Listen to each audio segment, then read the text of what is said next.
이제 지난 7장에서는 그 중에 우리가 쉽게 접할 수 있는 대표적인 금융상품인 채권에 대해서 이제 그런 것을 적용을 해 보면서, 또한 이제 채권이라는 것이 이 기업의 입장에서 굉장히 중요한 그 자금을 조달하는, 자금을 확보하는 수단이기 때문에 그것이 어떤 것이냐라는 것을 공부를 해봤습니다. 이번 8장에서는 그것에 이어서 또 다른 아주 중요한 그런 요소가 되는 주식에 대해서 좀 공부를 해보는 그런 시간이 되겠어요. 그래서 마찬가지로 이 8장에서도 먼저 주식이라는 것은 무엇이냐라는 것을 좀 간단하게 이해를 해보고, 그렇다면 주식의 가격은 어떻게 판단을 할 수 있느냐라는 것을 이제 공부를 해볼 텐데, 채권은 아주 직관적인 그런 상품입니다. 왜냐하면 내가 너한테 돈을 빌리고 이자를 주고 원금을 언제 갚을게 라는 게 딱 정해져 있어요. 근데 주식은 좀 다릅니다. 그렇게 명백하지 않아요.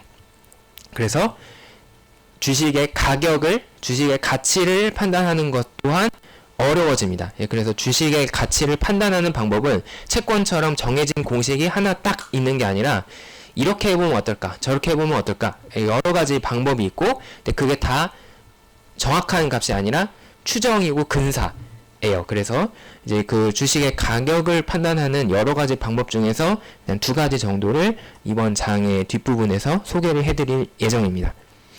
자, 그럼 주식이라는 것은 무엇이냐?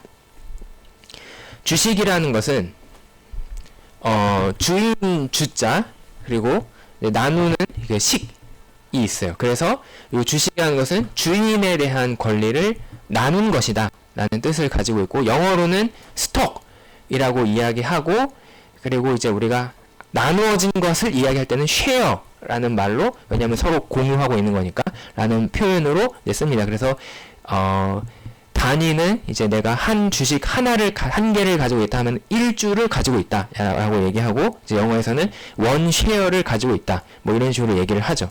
그러면 정확하게 얘기하면 이 주식이라는 것은 무엇이냐? 이 기업의 주인에 대한 권리를 나눈 것이기 때문에, 이 권리를 가지기 위해서 나는 기업에게 자금을 제공을 하게 됩니다. 그래서 이 기업의 입장에서는 내가 제공한 돈이 재무상태표에서 부채 및 자기자본 쪽에, 그 중에서도 자기자본에 속하게 된다 라고 이야기를 할 수가 있고, 이제 한편으로는 투자자 입장에서는 기업에 대해서 가지고 있는 권리가 어느 정도냐 라는 것을 이제 나타내는 그런 약속이 되겠습니다. 근데 이러한 약속이 지금 금융에 대한 계약이죠. 그러니까 돈을 제공할 테니 너는 그것을 가지고 열심히 좋은 일을 많이 해서 사업을 해서 돈을 벌어서 나에게 그 돈을 돌려줘라 라는 개념이기 때문에, 그런 약속을 우리는 지난 7장에서 증권이라고 부른다 라고 했습니다. 그래서 이 주식은 증권의 하나로서, 채권이 부채의 대표적인 증권이라면 주식은 이 자기자본 쪽의 대표적인 증권이라고 할 수가 있습니다. 자, 여기 보이는 게 대표적인 그 주식의 모습인데, 이것도 채권과 마찬가지로 이제는 더 이상 우리나라에서 이렇게 실물 형태가 있는 종이의 형태로 이렇게 주식이 나오지가 않습니다.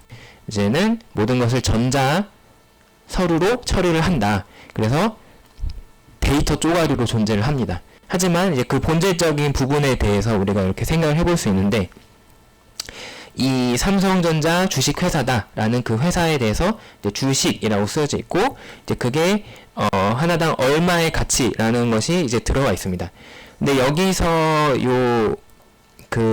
지금 5,000원인 것 같은데, 5,000원의 그 금액이 써져 있는데, 이것은 이제 나중에 우리가 좀 회계적으로 보면은 실제 여기에 써져 있는 금액과 이것을 사는 금액이 좀 달라요. 여기서는 지금 예를 들면 5,000원이라고 쓰여져 있다라고 하고 하더라도, 이것을 살 때 보통 우리는 웃돈을 줘서 이 주식을 사게 됩니다. 왜냐하면 이 주식에는 지금 단순한 지금 이 순간의 이 기업의 가치, 기업에 대한 권리뿐만이 아니라 앞으로 있을 미래에 대한 권리도 포함을 하기 때문에, 미래에 이 기업이 더 잘 될 가능성이 충분히 있다면 그것에 대해서 우리가 더 웃돈을, 더 많은 돈을 줘서라도 이 주식을 사고 싶게 되거든요. 그래서 보통 이 주식을 살 때는 여기 쓰여져 있는 금액보다 더 큰 돈을 주고 이 주식을 사게 됩니다. 그리고 지금 보면은 이제 과거에는 이런 식으로 돼 있었는데, 처음에 누가 주주가 되었느냐 라는 거와 이제 별개로 이것은 증권이기 때문에 서로 사람들이 거래를 할 수 있는 게 되겠죠. 그래서 이제 권리가 넘어가게 되는 경우를 생각을 해서 이렇게 누가 주주가 되는지, 언제 그것이 이루어졌는지 이것을 쓰게 돼 있는 그런 모습을 우리가 확인을 할 수 있습니다. 자, 이러한 주식은 지금 현실에서 보면은 크게 보면은 두 가지 종류의 주식이 있어요. 보통주라고 불리는 주식이 있고 우선주라고 불리는 주식이 있습니다. 그래서 그 두 가지를 이제 좀 나누어서 살펴볼 텐데요. 먼저 보통주라는 것은 이제 영어로 하면 common stock, 그래서 일반적인 주식을 보통 우리는 보통주라고 부릅니다. 그래서 일반적이다라는 것은 뭐냐? 이제 기본적으로 주식이다라고 하면은 가지고 있는 권리와 의무들을 다 가지고 있는 그런 주식이 되겠어요. 그러면은 이 주식에서의 기본적인 권리라는 것은 뭐냐? 내가 기업에 대해서 소유하고 있을 때 가질 수 있는 권리는 무엇이냐? 크게 보면은 두 가지 중요한 권리가 있습니다. 첫 번째, 배당에 대한 권리가 있어요. 이 배당에 대한 권리, 그리고 두 번째는 의결에 대한 권리가 있습니다. 이 두 가지를 좀 나누어서 살펴보면, 첫 번째 권리, 배당에 대한 권리는 우리가 다른 말로 하면 현금 흐름권이라는 말로도 부릅니다. 그래서 영어로는 cash flow right라고도 부르는데, 이것은 뭐냐면 내가 기업에 대한 소유권이 있다면, 기업에 대한 권리가 있다면 기업이 앞으로 벌어들이는 돈에 대해서 내 소유라고 주장을 할 수 있다라는 거예요. 이게 사실은 투자를 하는 가장 중요한 이유죠. 내가 돈을 벌기 위해서 기업에 투자한 것이고, 그러면 이제 내가 기업에 자금을 댔기 때문에 기업이 벌어들이는 앞으로 생기는 이익에 대해서 내 몫을 주장을 할 수 있다라는 겁니다. 그것이 현실로 나타나는 것을 우리는 배당이라는 이름으로 부르는데, 배당은 기업이 지급하는 이자와는 좀 달라요. 일단 주식은 자기 자본이고 그것은 의무가 아닙니다. 무슨 말이냐면 기업의 자산을 만들기 위해서, 그러니까 기업은 돈을 벌기 위해서 자산을 가지고 있습니다.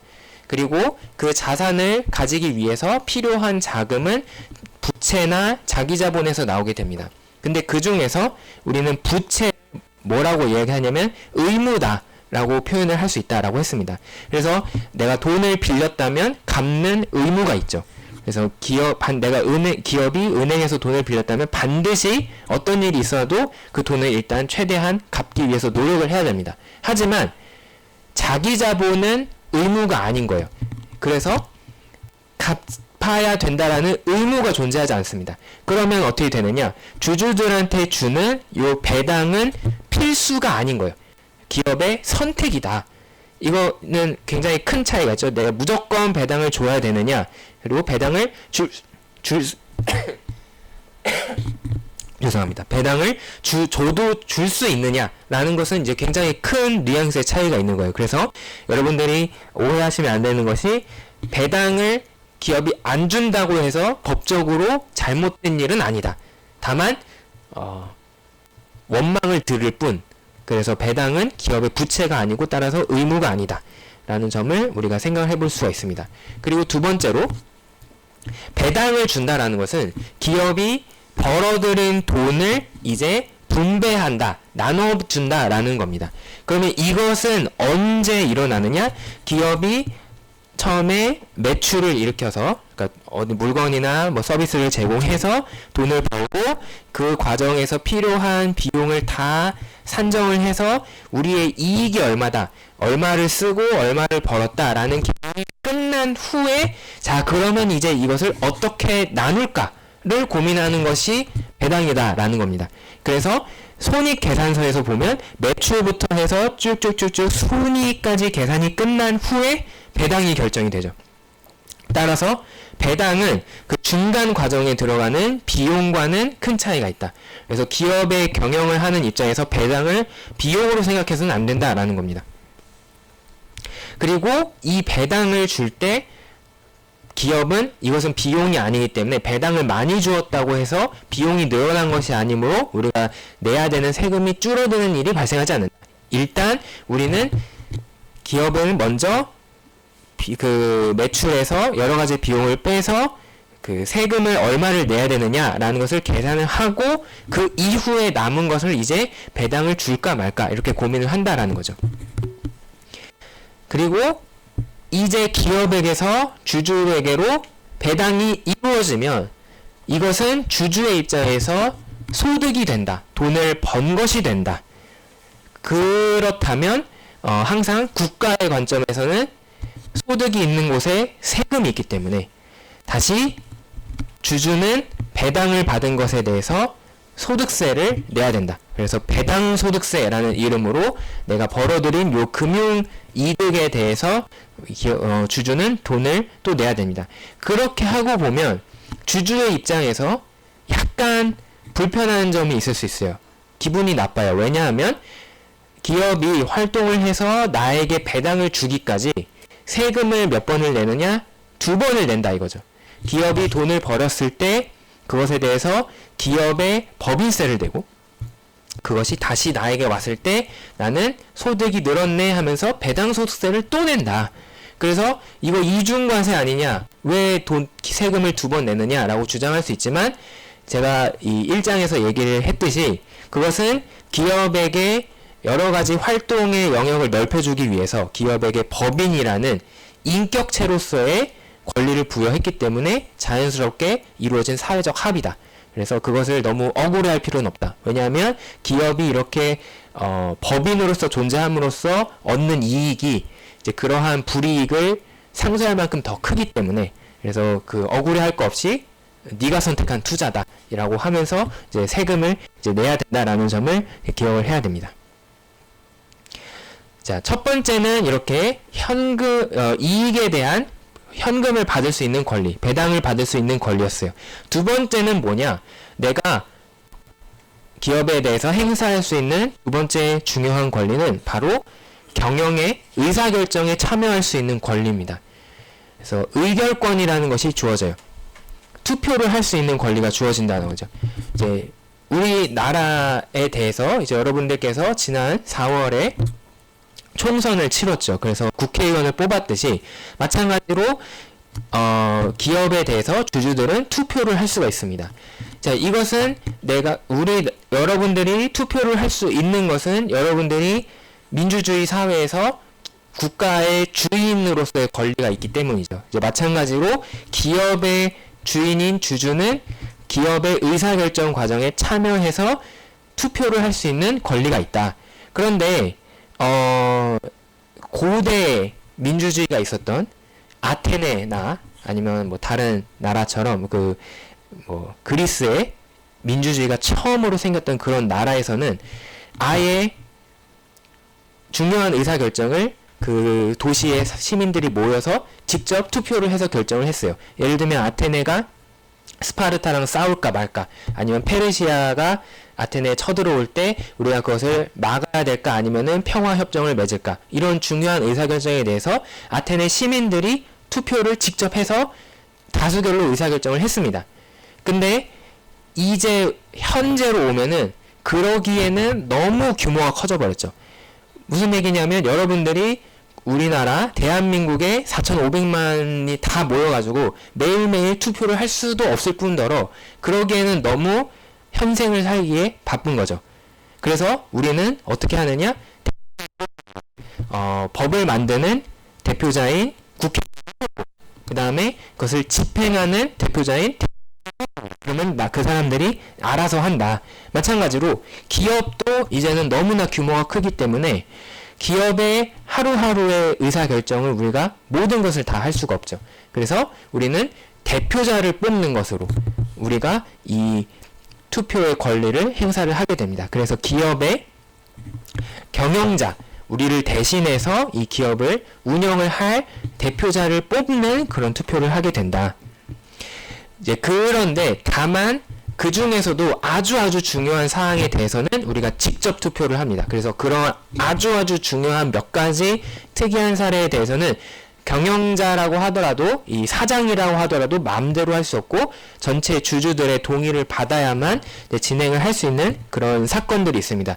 그게 뭐냐? 첫 번째, 당연히 그 경영자 자체를 뽑는, 대표자를 뽑는 일, 이거를 자기 후임을 맘대로 할 수가 없다라는 거죠. 그래서 우리가 주인으로서 이 기업의 대표자를 뽑게 되는 그런 선임과 해임에 대해서는 주주의 동의가 필요하다. 두 번째로는 우리 기업을 다른 기업과 합칠 것이냐 말 것이냐.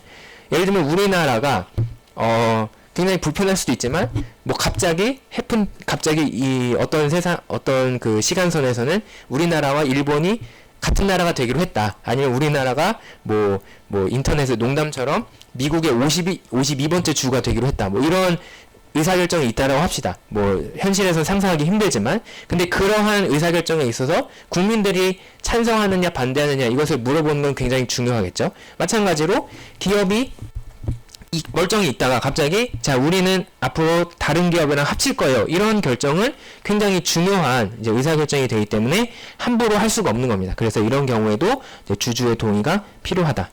이제 그런 여러 가지에 대해서 우리는 투표를 하게 됩니다.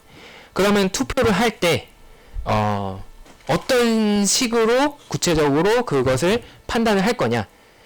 모든 사람을 다 전원 100% 동의를 시킬 수 있다면 참된 민주주의겠지만, 그것은 현실에서는 사실 불가능하기 때문에 우리나라를 비롯한 많은 나라에서는 다수결의 원칙을 사용을 하죠. 그래서 예를 들면 국회의원을 뽑을 때 우리 지역에서 가장 많은 표를 얻은 사람이 국회의원이 되는 거고, 그 다음에 뭐 어떤 찬반 투표다라고 하면은 50%를 넘겨야, 다수를 확보를 해야 그게 이루어지는 그런 의사결정 구조를 가지고 있습니다. 그래서 마찬가지로 기업에 대해서도 투표를 하게 되면 다수결의 원칙, 아니면 그 중에서 여러 가지 안 중에서 가장 많은 지지를 받은 것이 동의가 되게 됩니다. 그러면은 그것을 어떻게 카운트하느냐? 민주주의 국가에서는 여러분들이 시민 혹은 국민으로서 한 명 한 명이 다 동일한 권리를 가지고 있기 때문에 20세 젊은 사람도 한 표, 40살 뭐 어떤 가장도 한 표, 그 다음에 60살 할머니 할아버지도 한 표씩, 이렇게 모든 사람이 한 표를 동일하게 가지고 있습니다. 그래서 동일한 한 표를 행사하고 그것을 똑같이 카운트를 합니다. 하지만 기업의 의사결정에서는 누가 돈을 더 많이 냈느냐, 자본주의의 논리를 따라가게 됩니다. 그래서 돈을 많이 낸 사람에게 더 많은 권리를 주게 되어 있고, 그래서 이것을 치환하면은 이렇게 얘기할 수 있습니다. 네가 주식을 많이 가지고 있으면 그만큼 많이 반영이 되고, 주식을 적게 가지고 있으면 적게 반영이 된다. 그래서 주식을 이제 쪼개놨으니까 그 주식을 몇 개 가지고 있느냐에 따라서 너의 투표의 권리가 더 중첩이 될 수도 있고 늘어날 수도 있고 상대적으로 적게 느껴질 수도 있다. 그러면 한 주를 가지고 있을 때 하나의 의결권을 가지고 있고, 두 주를 가지고 있으면 2번 투표할 수 있는 거고, 3주를 가지고 있으면 3번 투표하는 거고, 10주를 갖고 있으면 10번, 100주는 100번, 1000주를 가지고 있으면 1000번 투표하는 효과가 있는 겁니다. 이러한 원칙을 우리는 1주 1의결권의 원칙이라고 부릅니다. 이제 이렇게 했을 때 형평이 맞다라는 거죠. 왜냐하면 어떤 사람은 이 기업을 운영하기 위한 자금을 1000만 원을 냈는데 어떤 사람이 100만 원만 냈다. 그러면 그 1000만 원을 낸 사람과 100만 원을 낸 사람을 똑같이 보면 그게 오히려 공정하지 못하다라는 거죠. 그래서 1000만 원을 낸 사람에게 10배 더 많은 권리를 줘야 된다라는 원칙이 되겠습니다. 단 이것이 우주적으로 지켜지는 원칙은 아닙니다. 이것에도 예외가 있을 수 있어요. 이제 그러한 대표적인 경우가 차등 의결권 아니면 복수 의결권이라고 하는 그런 형태가 되겠어요. 이거는 뭐냐면 주주라고 해서 다 똑같은 주주라는 것은 아니다라는 거예요. 주주 중에는 이 기업을 창립한 사람도 있고 나중에 들어온 사람도 있는데, 이런 때에 창립해서 더 많은 그 영향을 미쳤던, 더 많은 이 공헌을 한 사람한테 더 많은 권리를 주자라는 취지에서 나온 것이 이 일주 1의결권을 깨는 것이라고 할 수 있습니다. 이런 경우가 대표적으로 구글이 바로 이러한 그 복수 의결권을 가지고 있어요. 자, 이 구글의 경우는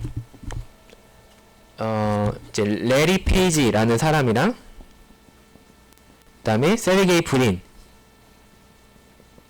그리고 한 명이 더 있었는데 중간에 잊어버렸습니다. 이 세 명이 아주 중요한 공동 창업자예요.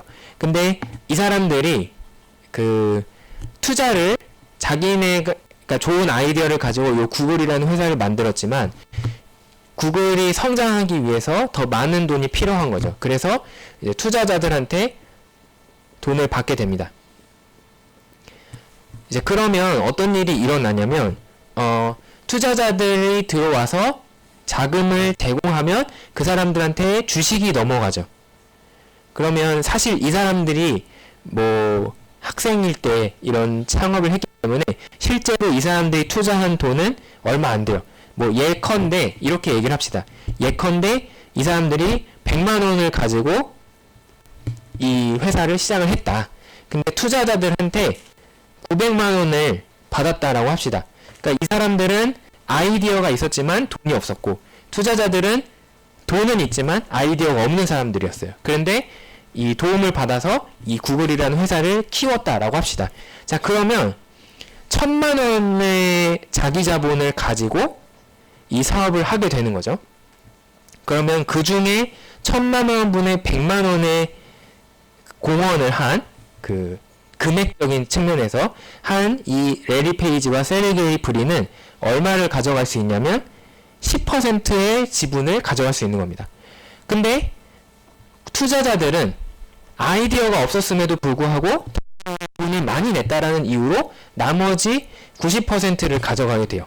그러면 다수결의 원칙에 따라서 이 사람들이 서로 의견이 일치했다면 상관이 없지만 의견이 일치하지 않는 일이 일어나면 투표하면은 누가 이기느냐? 무조건 외부 투자자가 이기게 돼요.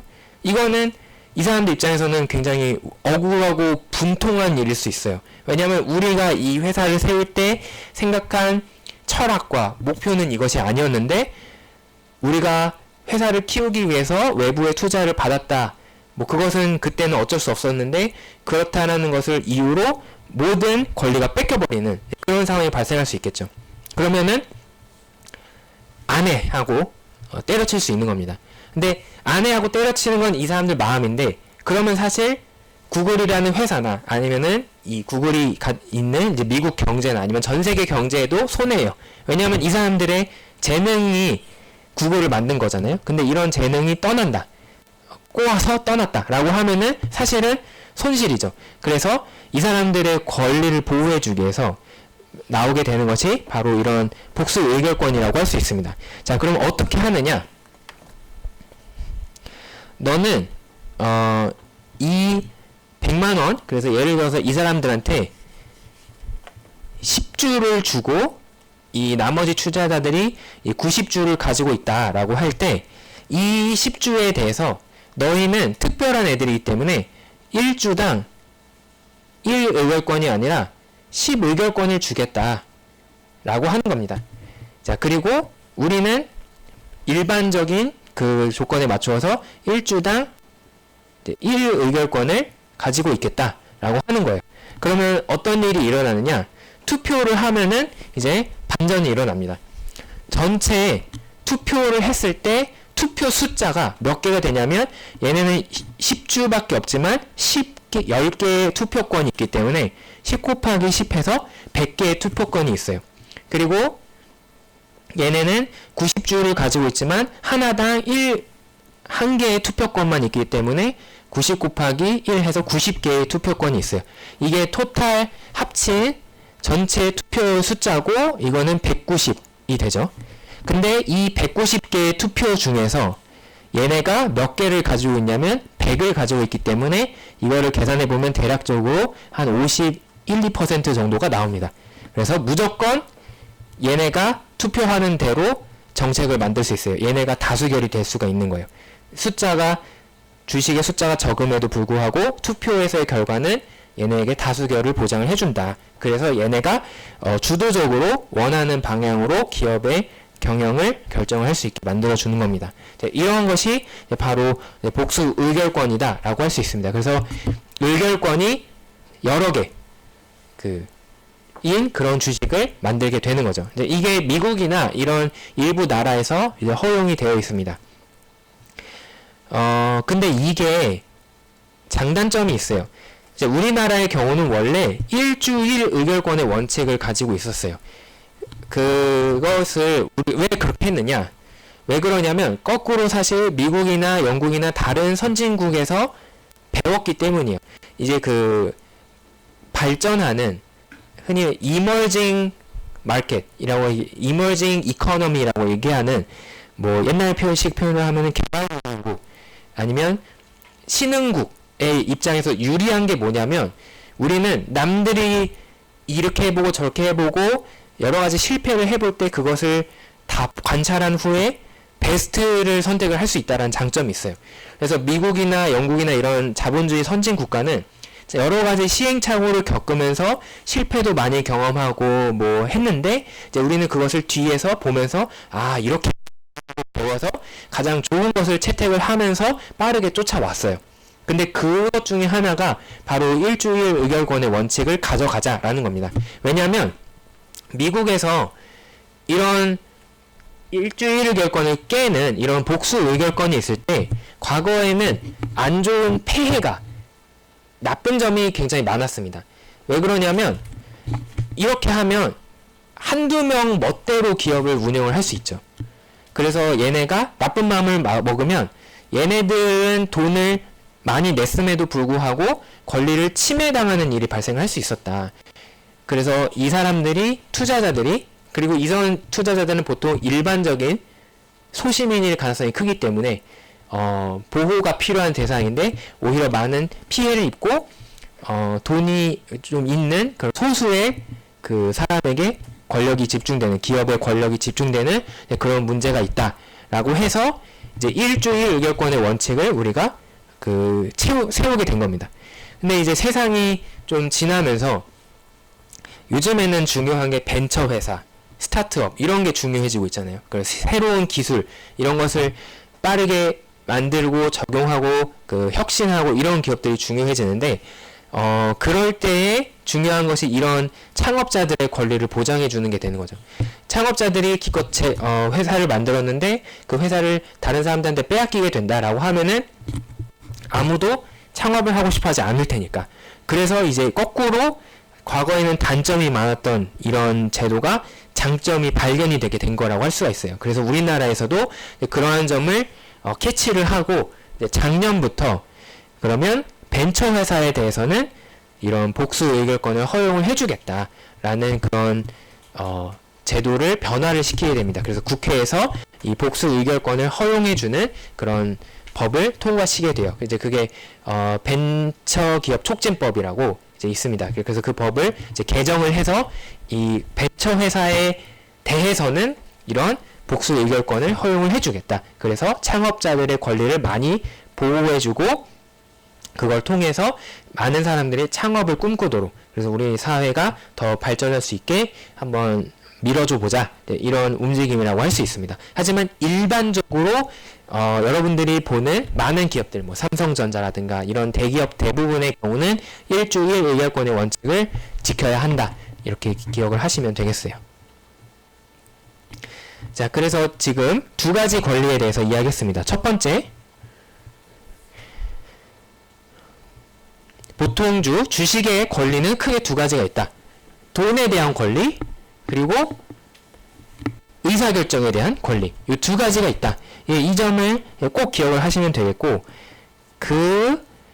일반적이지 않은 주식이 한 가지 있는데 바로 우선주라고 부르는 주식입니다. 이거는 영어로 하면 preferred stock 그래서 prefer라는 게 선호가 된다라는 거잖아요. 그래서 먼저 우선순위가 있는 거죠. 그래서 이 우선주라는 것은 뭐냐? 돈을 주는 거에 돈을 받는 것에 더 포커스를 맞췄다라고 할 수 있어요. 그래서 주식을 가지고 있는 사람으로서 이 투자자는 기업에 이익이 발생했을 때 돈을 받을 수 있는데 그때 그 배당을 받는 것을 다른 사람보다 나에게 더 빨리 줘라 라고 우선순위를 달라 라고 한 것이 바로 이 우선주가 되겠습니다. 그러면 어떻게 되느냐? 실제 기업이 배당을 받을 때 이렇게 계산합니다.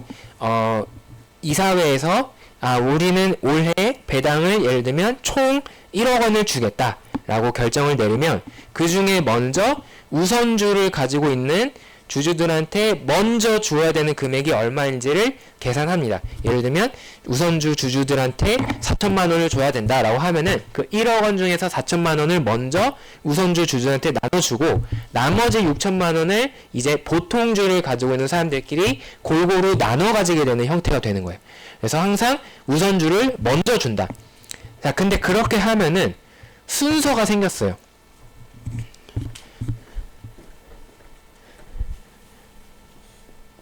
전체적으로 봤을 때 기업이 가지고 있는 돈을 돌려받는 순서가 생기게 됩니다. 주식 중에서도 우선주가 먼저 받고 보통주가 나중에 받더라. 이제 이 순서가 생겼죠. 근데 기업 전체로 생각하면은 이 자기 자본뿐만이 아니라 부채도 있기 때문에 채권도 생각을 할 수 있습니다. 그래서 순서를 보면은 채권을 가지고 있는 사람이 먼저 받고 그 다음에 우선주를 가지고 있는 사람이 받고 보통주를 받는 사람 순서로 이루어지게 되더라. 그래서 우선주는 본의 아니게 자기 자본이지만 조금 더 채권과 가까운 성질을 가지게 되었다라는 특징이 있습니다. 그래서 회계적으로 볼 때는 이것을 자기 자본이다, 주식이기 때문에 라고 보지만 보면은 이 계산 방법이나 이런 것이 실질적으로는 채권과 매우 비슷한, 그래서 정해진 이자를 마치 주는 것처럼 그렇게 행사가 되게 됩니다. 그래서 보통주의 배당에 대해서는 너는 기업의 주인이 되었기 위해서 나에게 투자금을 제공했지만 너가 앞으로 받을 배당이 얼마인지는 확신할 수는 없어. 그래서 배당을 명시하진 않습니다. 이거는 우리 기업이 잘 되면 배당을 많이 줄 수도 있는 거고 안 되면 배당을 아예 안 줄 수도 있는 거예요. 이거는 복불복이에요. 근데 우선주는 그거보다는 약간 채권틱하다. 그래서 너에게는 내가 이만큼의 배당을 줄게 라고 좀 명시를 하게 됩니다. 그래서 이런 것을 보장을 해주게 되는 거죠. 그래서 우선주는 발행할 때 보통 이 주식을 사면 얼마를 받을 수 있느냐라는 것이 보장되어 있습니다. 그래서 약간 의무의 성격이 있는 거죠. 기업 입장에서는. 그래서 이런 점에서도 또 조금 더 채권과 유사한 특징이 있다라고 우리가 확인할 수 있습니다. 근데 그러면은 이렇게 생각할 수 있어요. 아니 우선주는 돈을 무조건 먼저 받고 확정적으로 받는다. 그러면은 다 우선주 사지 보통주를 왜 삼? 이렇게 할 수 있겠죠. 그래서 그 현상을 맞추기 위해서 우선주는 돈을 받을 수 있는 현금 흐름권의 권리가 강화된 대신 의결권이 약화가 되어 있습니다.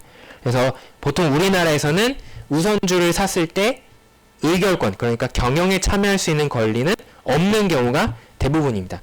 그리고 전 세계적으로 봐도 반드시 그런 것은 아니지만 일반적으로 우선주는 투표할 수 있는 권리가 제한이 되어 있거나 아니면 아예 없는 경우가 많다.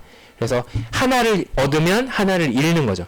그래서 현금을 돈을 벌 수 있는 이익에 대한 부분을 강화했기 때문에 그 대신 투표에 대한 부분은 그 경영에 대한 부분은 좀 약화를 시킨 그런 특징이 있고, 그래서 취향에 따라서 우선주를 살 수도 있고 이제 보통주를 살 수도 있고 이렇게 선택을 하게 이제 만들어져 있습니다.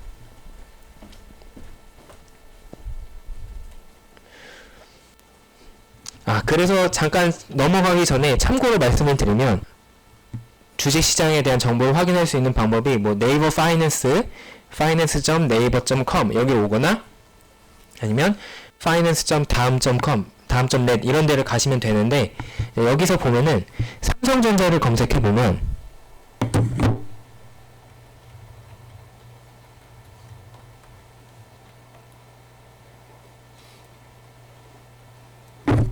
두 개가 나와요.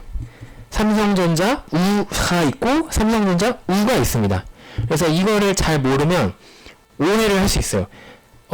어떤 사람이 정말 주식에 대해서 모르는 사람이 하도 이제 주변에서 야 주식 투자해야 돼, 너 삼성전자 주식 사야 돼 라고 해가지고 알겠다 하고 이제 처음으로 증권사 계좌를 만들고 자 이제 주식을 사봐야지 해서 삼성전자를 검색을 했다.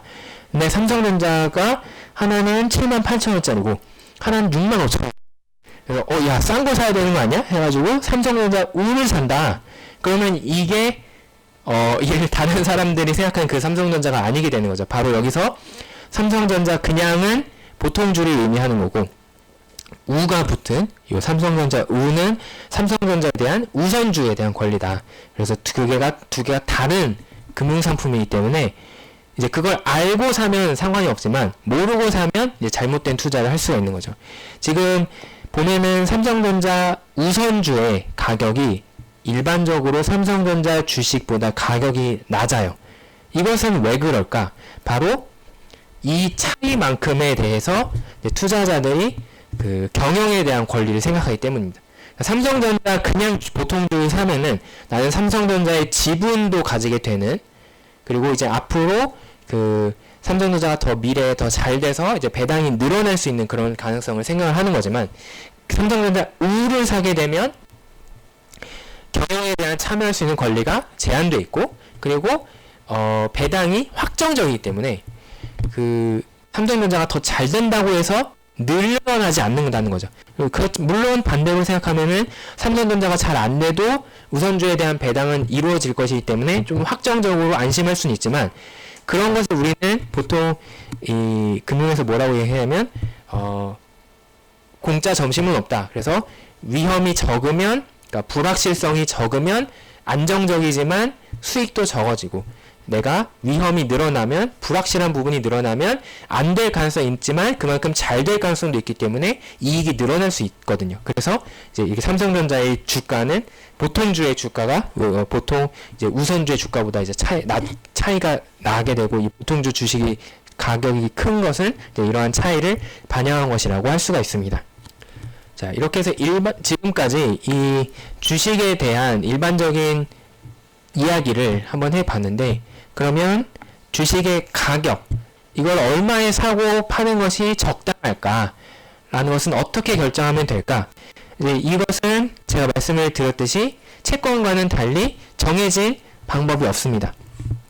그것은 주식, 특히 이 보통주, 우리가 흔히 생각하는 이 보통 주식이 가치평가가 어렵기 때문인데, 그렇게 만드는 이유는 뭐냐? 첫 번째, 채권은 언제 이자를 받을 게 확정이 돼 있고 언제 원금을 받는 게 확정이 돼 있어요. 그래서 우리는 그 확정된 현금 흐름들을 현재가치 할인법, 현금 흐름 할인법을 통해서 계산을 해서 이것의 가격은 얼마다 라고 생각을 할 수 있습니다. 하지만 주식의 경우는 배당을 줄 수도 있고 안 줄 수도 있고, 그리고 채권과는 달리 원금을 돌려주지 않습니다. 왜냐하면 주식은 보통 이 기업에 영원히 묻는 거예요. 이 주식 자기 자본은 기업이 앞으로 영원히 잘 될 거라는 가정하에 무한히 그 기업에 영원한 시간 동안 그 기업에 머무르게 됩니다. 반면에 부채는 언젠가는 갚게 되는 그런 상품이죠. 그래서 채권은 원금을 상환을 하지만 주식은 원금을 상환하지 않습니다. 그런 점에서 언제 이제 내가 돈을 돌려받을지 알 수가 없는 거죠. 그러므로 일반적으로 우리가 배웠던 이 현금 흐름 할인법을 쓰기가 매우 어렵습니다. 이제 지금 얘기했던 것처럼 만기가 없이 영원히 그 기업에 머무르기 때문에 그 채권과는 달리 뭐 20년 만기다, 10년 만기다 이러면 10년까지 생각하자, 이렇게 시간을 정해서 할 수가 없어요. 그리고 채권의 경우는 그 다른 채권들의 가격을 보면 요구 수익률 혹은 이자율로 얼마를 해야 되느냐라는 것을 쉽게 알 수 있습니다. 근데 주식은 그런 것이 어렵다. 근데 현금 흐름 할인법을 쓰려면 그 할인율, 이자율로 몇 퍼센트를 넣어야지 되느냐, 이것을 먼저 결정을 해야 현금 흐름 할인법을 쓸 수 있기 때문에 또 이게 어려워지게 됩니다. 자, 그러면 어떻게 대안적으로 할 수 있느냐? 이제 여러 가지 방법이 있는데, 그 중에서 가장 현실에서 많이 사용이 되는 방법은 자본자산 가격 결정 모형이라는, 좀 이름이 길지만 이런 방법이 있어요. 이거는 우리 교과서로 따지면 13장에 나오게 되는데, 이것은 우리 수업의 진도에 따라서 이제 마지막에 간단하게 말씀을 드리도록 하겠습니다. 그리고 이제 요거에서 조금 더 확장이 된 방법이 있는데, 그것은 투자론에 가면은 여러분들이 배울 수가 있어요.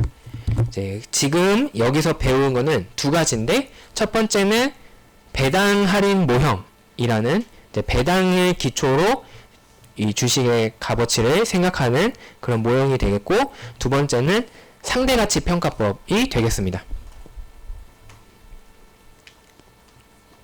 자, 먼저 배당 할인 모형은 주식 채권에서 결국 채권의 가격을 결정하는 게 뭐였느냐? 이표, 얼마만큼의 이자를 돌려줬냐라는 게 가장 중요한 요소였기 때문에, 그렇다면 주식에서 채권의 이자에 해당되는 것이 무엇이냐라고 묻는다면 주식에는 배당이 있다. 그러면 이 배당을 가지고 우리가 몇 가지 가정을 추가해서 계산을 해보자 라는 것이 배당 할인 모형이 되겠습니다. 요 배당 할인 모형은 특히 이 주식이 가지고 있는 두 가지 권리 중에서 첫 번째, 그 현금 흐름에 대한 권리 혹은 배당을 받을 수 있는 권리에 더 집중을 해서 착안을 한 그런 모형이라고 할 수 있어요. 주식의 본질은 뭐냐? 결국 투자자 입장에서 돈을 벌기 위해서 기업이 이익을 창출해서 우리에게 배당을 돌려줄 것이다. 이것을 가정을 한 거죠. 이것이 주식의 매우 중요한 부분이다 라고 본다면 이 배당 할인 모형을 통해서 배당의 가치로서 주식의 가격을 결정을 할 수 있다 라고 얘기하는 겁니다. 근데 그러면은 배당을 정확하게 알면 좋겠지만, 앞에서 계속 언급이 된 것처럼 배당은 확정적이지 않다. 늘어날 수도 있고 줄어들 수도 있고 아예 없을 수도 있다. 따라서 배당에 대해서는 우리가 가정을 해야 됩니다. 그리고 그 가정에는 몇 가지가 있는데, 우리는 이 수업에서 좀 간단한 형태인, 첫 번째, 매년 꾸준한 배당이 있을 거다. 그 금액이 항상 똑같다라고 가정하자 라는 방법과, 그 다음에 그 배당이 일정한 비율로 늘어난다고 가정하자 라는 두 가지 형태를 살펴볼 겁니다. 자, 일정한 배당이 있으면 어떻게 되느냐? 주식의 가치는 이런 공식을 통해서 계산하게 됩니다. 아, 또 새로운 공식이 나왔네 라고 싶지만, 사실은 이거 여러분들이 배운 연금 공식을 그대로 사용을 한 거예요.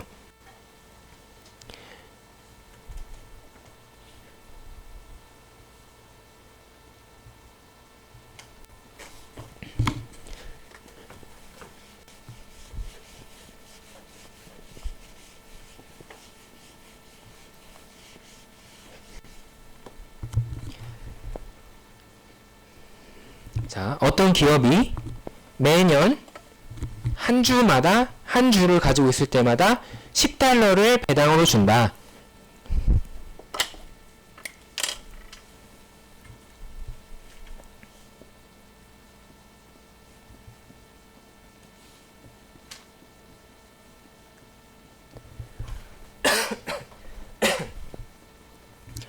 자, 그러면 그걸 그림으로 그리면 이렇게 될 거예요. 이제 1년 후, 2년 후, 3년 후, 4년 후, 이렇게 쭉쭉쭉쭉 가게 되는 거죠. 채권과는 달리 기업은 주식에 대해서 만기가 존재하지 않기 때문에 이게 영원히 이어진다 라고 가정을 할 수 있습니다. 자, 그리고 그 금액이 매년 $10를 배정으로 똑같이 준다. 그러면 이러한 상황은 바로 여러분들이 지난 중간고사에서 살펴봤던 영구연금의 형태가 되는 거죠. 그럼 그때 이 영구연금의 공식은 어떻게 됐냐면 R분의 C였고, 여기서의 C는 매년 받게 되는, 매 기간 받게 되는 금액의 크기 10, 그리고 그것을 이자율로 나눈 값이 되었습니다. 근데 여기서 또 한 가지 가정이 필요한데, 주주들의 요구 수익률이 몇 %냐? 20%를 벌기를 원한다라고 합시다. 이게 이 사람들이 생각하는 요구 수익률이다라고 하면 0.2를 집어넣어서 계산하는 거죠. 그러면 10 나누기 0.2 해서 이제 50이 나오게 된다. 이것이 이 주식의 이 배당 모형에 따른 이론적인 가격이라고 할 수가 있습니다. 자, 그 공식을, 이렇게 예제에서 보이는 이 공식을 이제 그대로 만들어 놓은 것이 바로 요 배당 할인 모형에서 나오는 요 공식입니다. 그래서 우리가 영구연금에서 배웠던 것처럼 R분의 C에 대해서 이제 배당을 D라고 한다면 C 자리에 D를 넣고, R 자리에 요구 수익률을 집어넣어서 요 값을 계산을 할 수 있다. 이거죠. 이제 물론 이것은 정확할 수는 없습니다. 왜냐? 기업이 앞으로 매년 꾸준히 똑같은 금액을 배당으로 준다. 사실 이것은 현실에서는 절대 이런 일이 있을 수가 없어요. 기업이 똑같은 금액을 배당으로 줄 리가 절대 없습니다. 하지만 그럼에도 불구하고 우리가 요 값을 계산했을 때 어느 정도 참고 자료로 쓸 수가 있다라는 거죠. 그래서 이제 그런 이유로 사용이 되는 거다라고 생각을 하시면 되겠습니다. 이제 두 번째는 여기서 너무 말이 안 되는 가정 중에 하나가 뭐냐면 어떻게 매년 10을 주느냐. 하다못해 최소한 기업이 더 성장을 할 텐데 그러면 배당도 앞으로 늘어나야 되는 게 아닐까라고 생각을 해서 수정을 한 것이 바로 성장하는 배당에 대한 이제 배당 할인 모형이 되겠습니다. 그거는 이것도 별게 없어요. 우리가 또 배웠던 성장 영구연금을 이제 그대로 적용을 한 겁니다. 자, 어떤 기업이 내년에 주당 2.3달러의 배당을 줄 거고 그 금액이 앞으로 5%씩 늘어날 거다. 그러니까 기업이 계속 꾸준히 점점 더 커지고 좋아지고 있기 때문에 배당도 꾸준히 늘어날 거다라고 가정을 하는 거죠. 그러면 이때 우리가 성장 영구연금의 공식은 뭐였냐면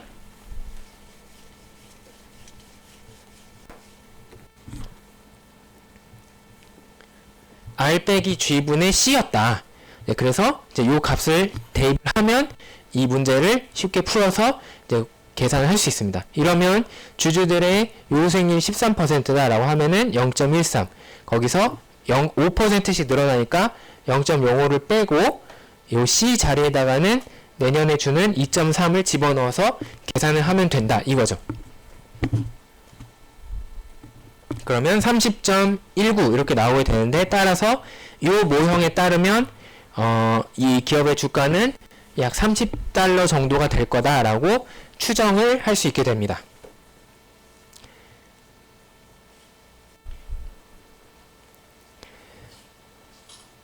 자, 근데 여기서 잠깐 넘어가기 전에 한 가지 참고로 말씀을 드리고 싶은 게 있어요. 이 그림을 그려보면은 내년에 주는 배당이 2.3에서 시작을 하는 거예요. 그리고 그 값을 이제 여기에 집어넣는 겁니다. 근데 간혹 문제에서 여러분들께 페인트를 주기 위해서 여러분들의 점수를 깎이게 하기 위해서 어떻게 하냐면 내년에 주는 배당이 2.3이 아니라 올해 준 배당이 2.3이다 이렇게 하는 경우가 있습니다. 자, 그게 이제 문제 함정인데 그런 경우에 이 공식에 집어넣을 때는 항상 그 다음에 오는 거를 집어넣어야 되기 때문에 이 값을 여러분들이 또 한번 계산해야 됩니다. 이건 어떻게 계산하느냐? 성장하는 거를 바탕으로 2.3이 1 플러스 0.05로 5%로 늘어날 것이다 라는 것을 계산해서 여기에 집어넣고 그거를 요 분자 자리에 집어넣어야 된다. 이게 대표적으로 이러한 문제에서 있는 페인트거든요. 그래서 이 표현을 잘 보셔야 돼요. 문제에 다음번에 주는 배당이 얼마다 라고 쓰여져 있는지 아니면 이번에 배당을 얼마를 주었다 라고 쓰여져 있는지 그거를 한번 잘 보시면 이제 그 문제의 그 유도 신문에서 이제 벗어날 수 있습니다. 그래서 그거를 참고로 말씀을 드리고 이제 오늘은 이제 여기까지 하도록 하겠습니다. 그래서 오늘은 지금 주식에 대해서 좀 일반적으로 알아보았고 그리고 그 주식의 가격을 측정하기는 어렵지만 그래도 주식의 본질이 사람들 투자자들한테 배당을 돌려주는 것이다 라는 것에 착안해서 요 배당 모형을 통해서 주식의 가격을 추정해보자. 그리고 그때에는 여러분들이 이미 지난번에 배웠던 영구연금 공식이나 아니면 성장 영구연금 공식을 활용하면 그 값을 계산할 수 있다라는 점을 배웠습니다. 그래서 다음 시간에는 그것에 이어서 이제 다른 방법, 그리고 이 요구 수익률이라는 것은 무엇일까 라는 것에 대해서 더 생각을 해보도록 할게요.